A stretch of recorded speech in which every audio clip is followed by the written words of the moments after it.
आइए कक्षा 10 के विज्ञान की क्लास में हम पढ़ते हैं क्षारक। इसकी परिभाषा क्या है? बहुत ही आसान है, आप नोट भी कर सकते हैं। वे पदार्थ जिन्हें जल में घोलने पर हाइड्रोक्साइड आयन मिलता हो, क्षारक कहलाता है। वे पदार्थ जो जलीय विलयन में हाइड्रोक्साइड आयन देते हैं, भस्म या क्षारक कहलाते हैं। हम क्षारक को भस्म भी कहते हैं। अब यहाँ पे थोड़ा सा क्षारक और क्षार, क्षारक और क्षार, इसको देख लेते हैं। इसमें बहुत मामूली सा अंतर है। वे क्षारक जो जल में घुल जाते हों, वे क्षारक जो जल में घुल जाते हों, क्षार कहलाते हैं। और वे क्षारक जो जल में नहीं घुलते हैं, वो क्षार नहीं कहलाते हैं। तो आइए हम उदाहरण देखते हैं। ये जो परिभाषा है इसके अनुसार हम उदाहरण देखते हैं। ये है पोटेशियम हाइड्रोक्साइड, जल में घोलने पर पोटेशियम आयन और हाइड्रोक्साइड आयन। ये है कैल्शियम हाइड्रोक्साइड, जल में घोलते हैं कैल्शियम आयन और हाइड्रोक्साइड आयन। बहुत सारे उदाहरण हैं। अमोनियम हाइड्रोक्साइड, ये टूटेगा अमोनियम आयन, साथ ही हाइड्रोक्साइड आयन। तो हम यहाँ पे देख सकते हैं जो परिभाषा है कि वे पदार्थ जो जलीय विलयन में OH आयन देते हैं, भस्म या क्षारक कहलाते हैं। तो ये सभी हैं। ये पोटेशियम हाइड्रोक्साइड है, ये भी OH आयन दे रहा है। कैल्शियम हाइड्रोक्साइड है, ये भी OH आयन दे रहा है। और अमोनियम हाइड्रोक्साइड है, ये भी OH आयन दे रहा है। तो यहाँ पे इस परिभाषा और उदाहरण के माध्यम से आप आसानी से समझ सकते हैं।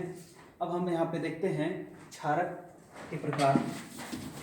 क्षारक को हम दो वर्गों में बांट सकते हैं। क्षारक को दो वर्गों में बांट सकते हैं। इससे पहले हम इसके पहचान के लिए हम थोड़ा और कुछ जानकारी लेते हैं। कैसे करते हैं पहचान? जैसे हमने पढ़ा था, अम्ल के स्वाद खट्टे होते हैं, तो क्षार के स्वाद कैसे होते हैं? तो हम कह सकते हैं इसके क्षारक के स्वाद कसैले या तीक्ष्ण होते हैं। और सूचक द्वारा ज्ञात किया जा सकता है। जो इंडिकेटर होता है, रासायनिक सूचक लिटमस पेपर होते हैं, नीले लिटमस पेपर और लाल लिटमस पेपर। तो किसी भी पदार्थ की अम्लता और क्षारकता, या उसमें अम्ल है या वह पदार्थ क्षार है, ये जानने के लिए सूचक का इस्तेमाल किया जाता है। तो ये यहाँ पे ये लाल लिटमस को नीला कर देता है। क्षारक में क्या गुण होता है? लाल लिटमस को नीला कर देता है। और इसके अंदर भी संक्षारण का गुण होता है। अब आइए देखते हैं क्षारक का जो दो प्रकार है। पहला है प्रबल क्षारक। प्रबल क्षारक वे क्षारक जो जल में पूर्ण रूप से वियोजित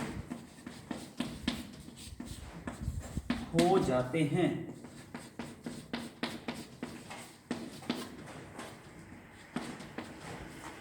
वे क्षारक जो जल में पूर्ण रूप से वियोजित हो जाते हैं, प्रबल क्षारक कहलाते हैं।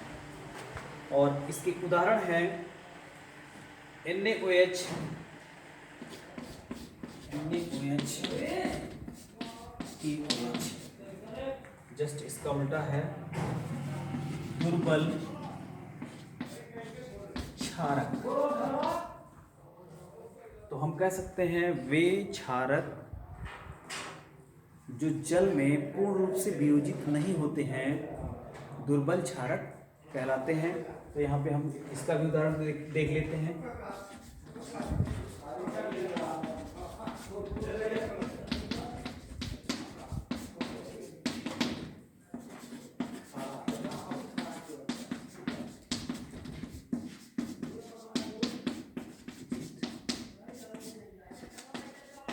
नहीं होते हैं, होते हैं।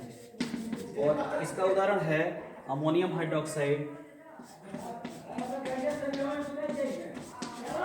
एल्यूमिनियम हाइड्रोक्साइड,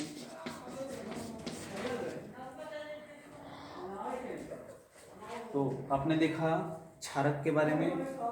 और भी आपके दिमाग में कोई अगर सवाल उठेगा तो आप मेरे व्हाट्सएप नंबर 9838703424 पे आप पर्सनल मैसेज करके हमसे जानकारी ले सकते हैं।